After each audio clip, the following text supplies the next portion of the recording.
กับสบายดีและสวัสดีจ้าพี่ทุกคนทางฝั่งใต้หรือฝั่งลาวหรือว่าต่างประเทศเนาะวันนี้มาพบกับน้องเอิญสาวลาวคือเก่ามื้อนี้สิมาพามาเลาะ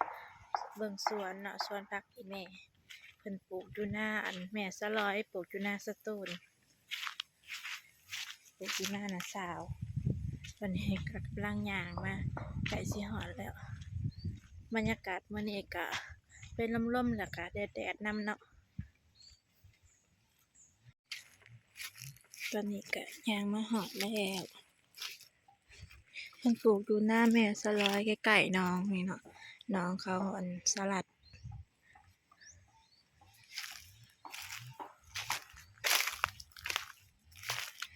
อีแม่เพิ่นกำลังหดอยู่สิเข้าไปเบิ่งเนาะว่าอีแม่ละปลูกหยังแหน่เนาะยามอันแล้วข้าวแล้วน้ำก็สิประมาณนี้เนาะอยู่ฝั่งลาวปลูกผักไว้กินเอง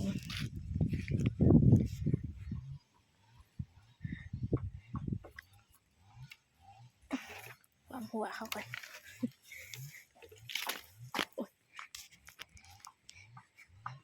ของเจ้าเบิดบ่แม่นี่นะนั่นก็สิเป็นสดนานผักบัวเนาะผักบัวเลย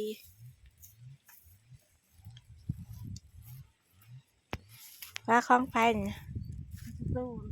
ของสตูลบ่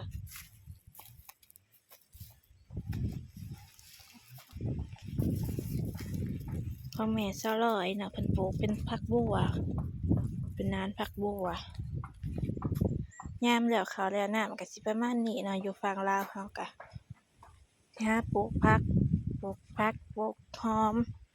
มบัวหอมป้อมบ่ไว้กินเนาะหรือสิขายก็ได้เนาะ แล้วแต่คน อันนี้ก็สิเป็นหากสิเป็นแตงเนาะปลูกแตงเป็นข้าวแม่สะลอยอันนี้ก็สิเป็นถั่วตัวนี้น่าสิเป็นต้นถั่วมีถั่วมีแตงแม่สะลอยเพิ่นปลูกเนี่ยเอาไปปลูกตามไหนาเนาะอันนี้สิเป็นทางไหนาเพราะว่าหน้าอันแม่สะลอยกับไก่กับน้องเขาสลัดเนาะอีแม่ลงไปหิวน้ำมาหดนี่ก็สิเป็นนานผักบัวของแม่สะลอยคือกันของอีแม่นะอยู่ทางพี่เพิ่นมาปลูกน้ำแม่สะลอยเนาะแม่แล้วปลูกหมักถั่วแล้วก็หมักแตงอีแม่ปลูกนะกำลังออกทุกคนนี่กำลังออกกำลังแตกใบแตกหน่อขึ้นมาเนาะตัวบ่ทันออกอะบ่ทันมีกกมีใบออกมา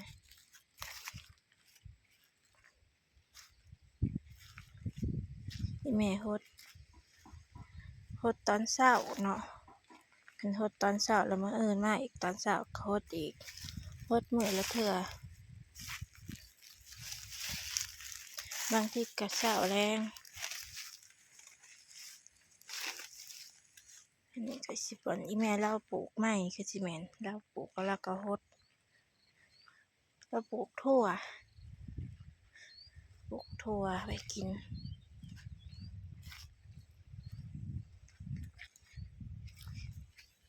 นี่ทงนายพักอันนี้จะเป็นผักกาดเนาะผักกาดต้นใหญ่ผักกาดเขียวต้นใหญ่ๆผักกาดดอกก็คือเป็นนานพักตัวนี้ผักกาดตัวนี้เนาะตัวนี้นะสิพักยังเอิญกับบดจักมันเป็นต้นมันใบแดงๆผักโขมแดงบอกแล้วก็ผักหอมป้อมเดี๋ยวสิไปหาหิวน้ำมาหดน้ำอีแม่ก่อนเดนี่เนาะผักหอมแดงอะไรพอเห็นเป็นใบแดงๆเนาะผักโขมเนาะภาษาไทยภาษาลาวเสียนะผักโขมแดด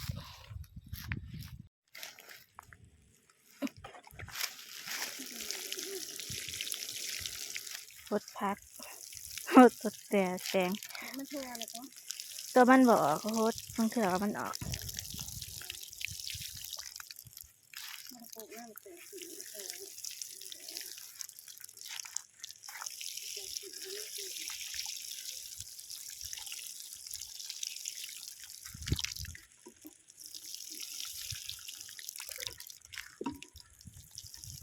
ปลูกผักปลูกมักทั่วมักแตงใบขายบางคนเขาปลูกขายกับรายได้แต่ว่าอีเมียแล้วปลูกพอได้กินซื่อ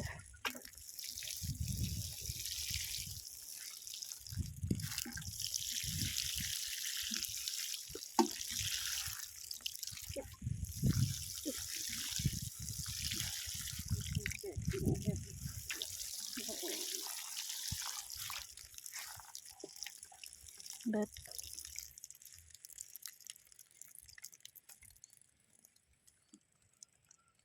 จะปลูกยังแม่น้ำแต่สีใช่ ตัวมันบอกอีเมียในมักแตงจริงมาลำในมักแตงจริงภาษาไทยเกินแตงไทยเนาะภาษาลาวเกินมักแตงจริง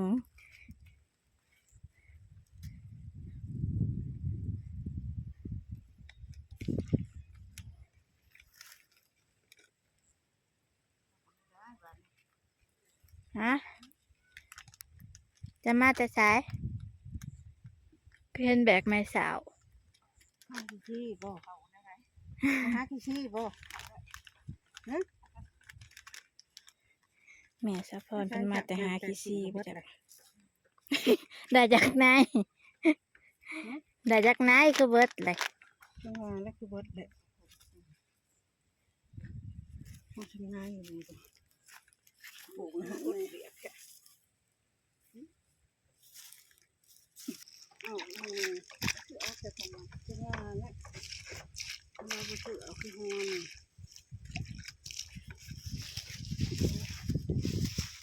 แม่สะพรเป็นมาแต่หาขี้ซีแล้วเป็นมาแหวสตูนแล้วลงบ่ได้ลงมาฮดแล้วฮดวานนี่บ่ว่าแล้วฮดวานนี่บ่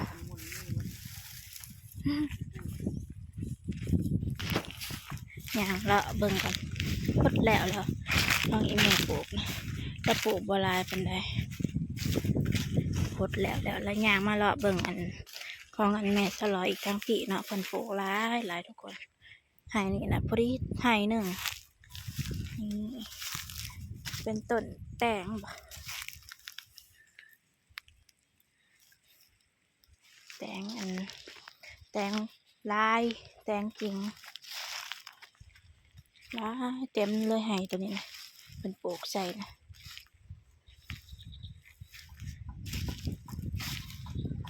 ออกอยู่คู่คุ้ม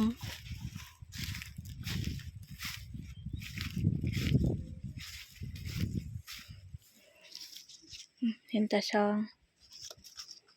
จักหมักแตงเนี่ย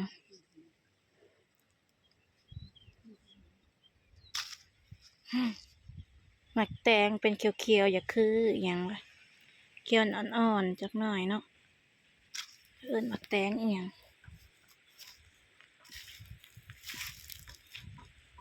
ตอนนี้ก็เป็นผักบัวอีกแล้วเนาะผักบัวกับปลูกหลายผักแตงกับปลูกหลายมักทั่วกับบัวลายปานใดอันนี้ก็สิเป็นผักกาดเอามาบงบ่ผักกาดคิวคันเฮาไปซื้อเขากับแพงพี่น้องปลูกกินเองใครแน่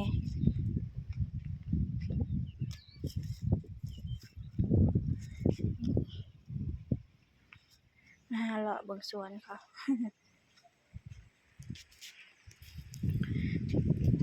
ตูบเป็นข้าวสลัดนะมีแต่เพื่องเอาเพื่องเขามาไว้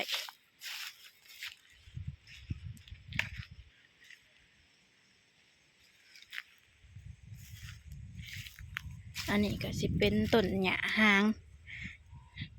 มาจอก ต้นหญ้าหางมาจอก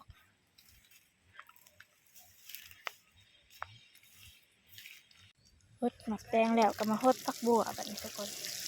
นานผักบัวอีแม่นะ4 นาน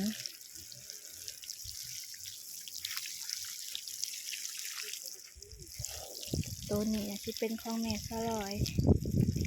อันนี้ก็เป็นของอีแม่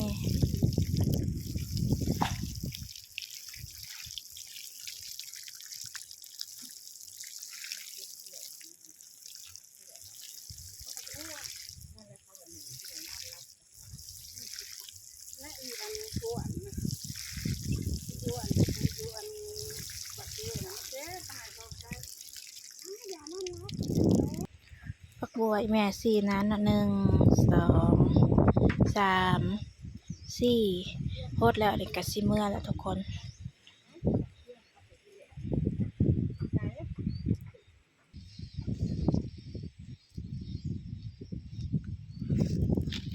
น้องคนก็กลัวแต่ส่วนผูมาส่วนพี่นานสุดท้ายแล้วลงไปหิวหนามาอีเมก็เป็นโคตร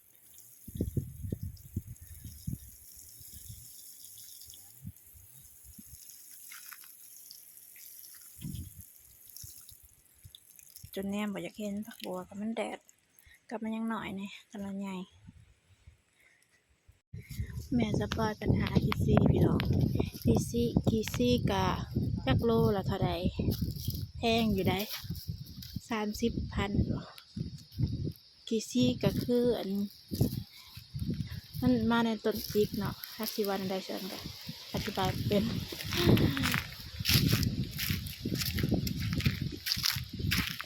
ได้เยอะขี้ตกอันนี้ก็ได้อันนี้ที่เป็นขี้ตกเด้อขี้ตกไว้ดังไฟขี้ซี่นะไว้ขายนะพี่น้องขี้ซี่ก็จักโลเท่าไรบ่ล่ะจ้ะ30,000นี่มาต่อยเอาหางนี่จักยาวๆนึงขี้ซี่โลละ30,000 กีบเนาะพี่น้องถ้าพังไทยก็สิเป็น50 บาทแม่นบ่ทุกคนนี่มาต่อยเอาหางยาวๆนี่การที่ห้าหาคิซี่ห้าต้องมี1คือไม้สาวนะพี่น้องไม้สาวก็คือไม้ไผ่ลำยาวๆเขาตัดออกมาเพื่อไว้อันไปต่อยคิซี่นะพี่น้องถ้าบ่มีไม้สาวนี่ก็เอาบ่ได้เลย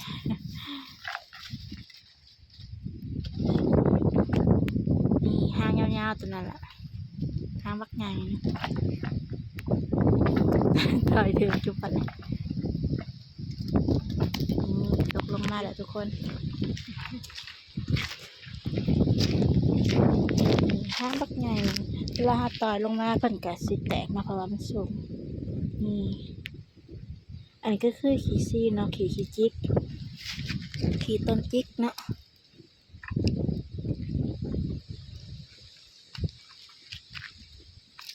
ตกลงมาหมุนเบิดแต่ละห้างยาวนะ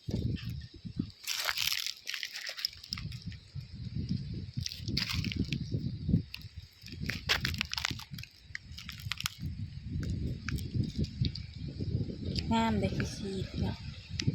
โลละ30,000 กีบเนาะแต่ค่าตะกี้นะโลละ6-7,000ปัจจุบันนี้โล30,000 กีบขึ้นลายเลยขึ้นสูงแฮง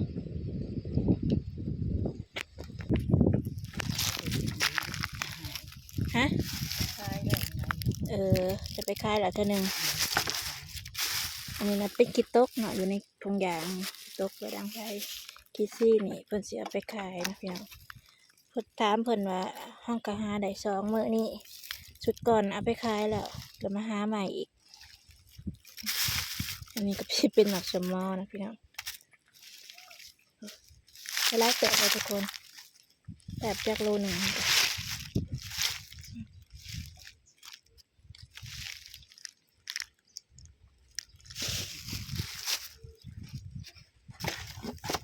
เหนียวนะอย่าอันขี้ซี่นะกันเขาเก็บในกระติดมือเหนียวอันนี้ก็สิเป็นน้องพายรุดเนาะพายร่วมอันนี้ก็น้องพายร่วมจากเอิญน้องจากเอิญพายเนาะ เขาอันตึกปลากะมีแต่ตัวใหญ่ใหญ่เห็นเขาตึกแต่ละเทือกะตอนนี้ก็ย่างเมื่อแล้วทุกคน ก่อนสิเมื่อก็มาแวะเบิ่งราชาเพิ่นต่อยกี่ซีนเนาะเพราะมันเป็นทางผ่านย่างเมื่อเลยพวกอันจิกแถวอันไก่เมื่อนี่เนาะพวกจิกแคมบ้านเอาเนาะพี่น้องเสด็จก็สิได้ขอตัวจบคลิปไว้เพียงเท่านี้เนาะมื้อหน้าพบกันใหม่จังใดก็อย่าลืมฝากกดไลค์กดแชร์กดติดตามและกดกระดิ่งเพื่อแจ้งเตือนเนาะแล้วก็เป็นกำลังใจให้น้องเอิ้นสาวลาวในเด้อพี่ๆกับสบายดีและสวัสดีจ้า